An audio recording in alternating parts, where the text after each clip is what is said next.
میرے مصطفیٰ نہ ہوتے تو نہ کائنات ہوتی، نہ ازل کا ذکر ہوتا نہ ابد کی بات ہوتی۔ مجھے نعت پاک پڑھنے کے لیے مدینہ والے در پاک پر بلاتے تو کچھ اور بات ہوتی، در پاک پر بلاتے تو کچھ اور بات ہوتی۔ السلام علیکم ورحمۃ اللہ وبرکاتہ۔ برکاتی آن لائن ویڈیو میں آپ کا استقبال ہے۔ خاکسار بندہ میم کاف برکاتی آپ کی خدمت میں حاضر ہے۔ آئیے ساتھیوں، آج سے مسلسل 3-4 دنوں تک حضور اکرم صلی اللہ علیہ وآلہ وسلم کی سیرت ویڈیو کے ذریعے آپ حضرات تک پیش کرنے کی سعادت حاصل کر رہا ہوں۔ تو آج کے اس ویڈیو میں ہم لوگ ملاحظہ کریں گے حضور اکرم صلی اللہ علیہ وآلہ وسلم کے اخلاق حسنہ کے کچھ اہم پہلو۔ جی ہاں ساتھیوں، آپ نے صحیح سنا، تو آئیے ویڈیو شروع کرتے ہیں۔ اخلاق کا لفظ ذہن میں آتے ہی ایک ایسا خاکہ ابھر کر سامنے آ جاتا ہے کہ جس کو ہر آدمی اپنانے کی کوشش کرتا ہے، کیونکہ اخلاق انسان کا ایک ایسا جز ہے کہ جس کے اندر یہ صفت پائی جاتی ہے تو سمجھ لیجئے کہ وہ کامل انسان ہے۔ اخلاق ایک ایسی دوا ہے جو دل و دماغ دونوں کو غذا پہنچاتا ہے۔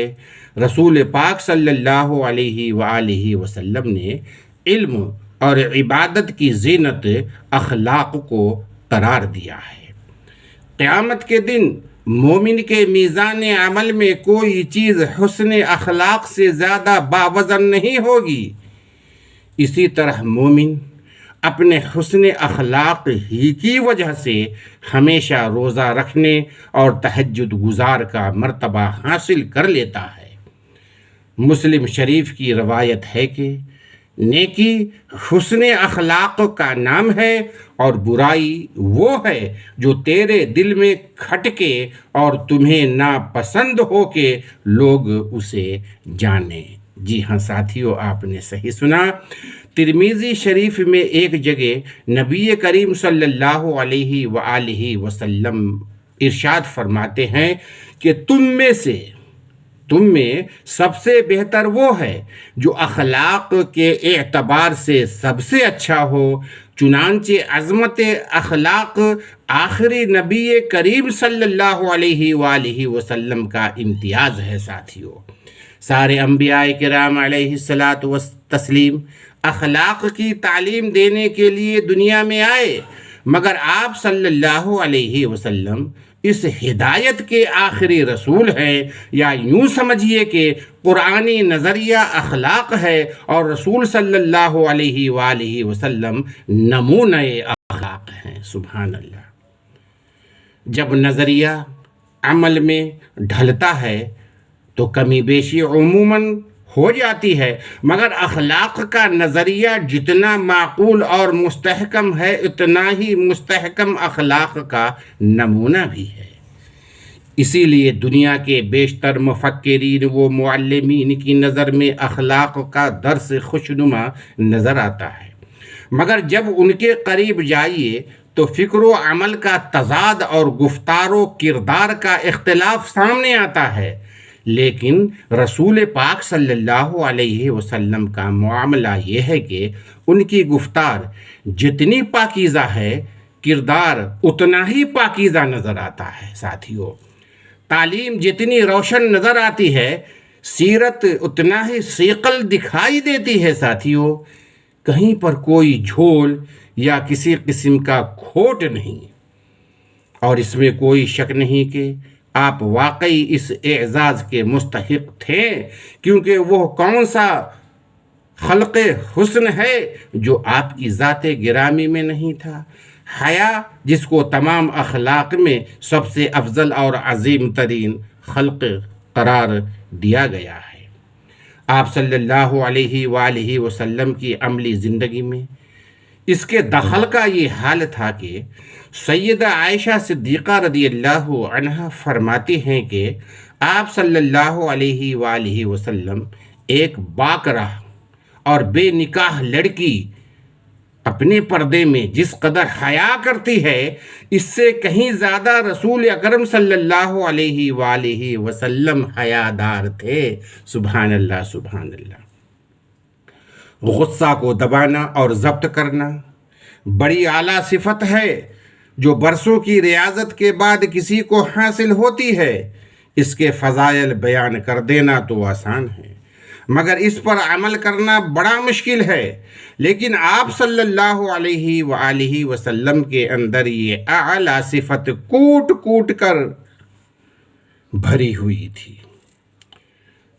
اگر سیرت کا مطالعہ غور سے کیا جائے تو اس کی مثال قدم قدم پر ملیں گی۔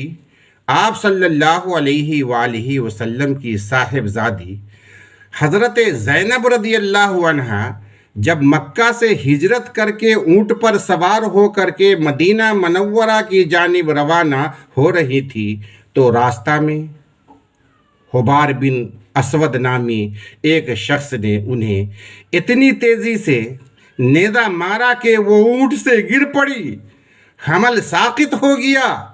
اس صدمے سے تاب نہ لا سکیں اور اللہ کو پیاری ہو گئی۔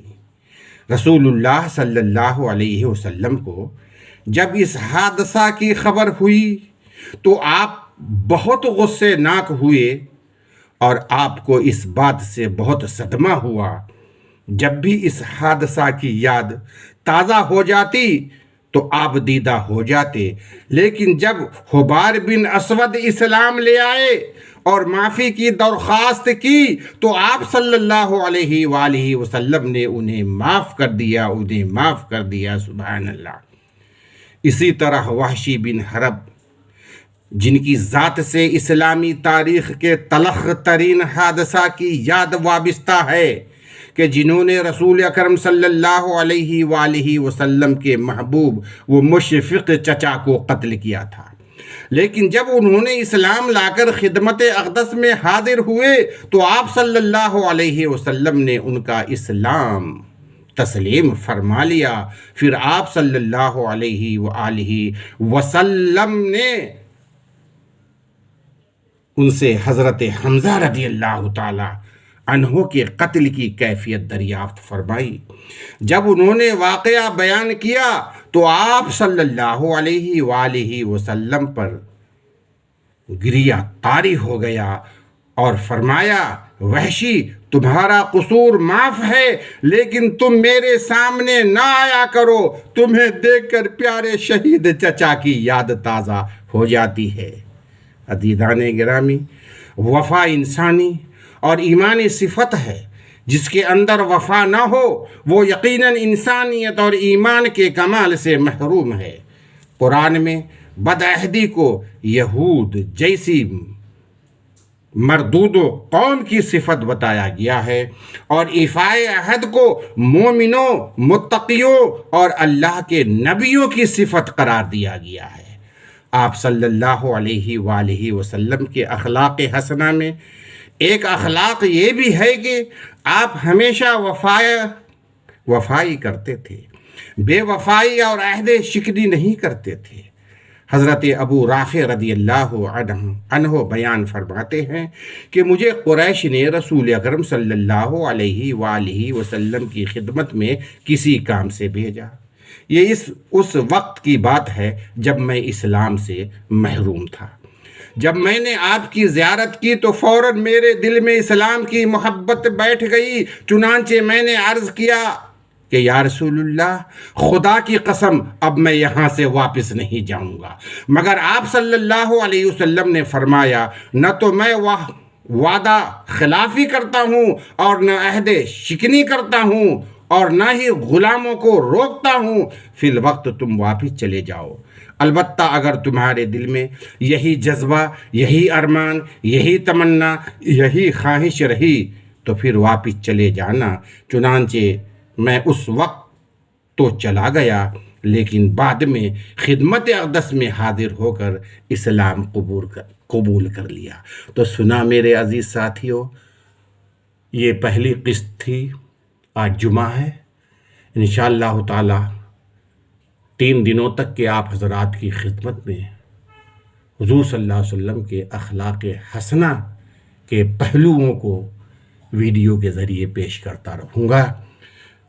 بس آپ سے ادباً گزارش ہے کہ صدقہ جاریہ کی نیت سے زیادہ لوگوں تک اس ویڈیو کو شیئر کر دیں اور مجھے اجازت دیں۔ دعا کی درخواست ہے، انشاءاللہ تعالی پھر ملاقات ہوگی۔ اللہ حافظ۔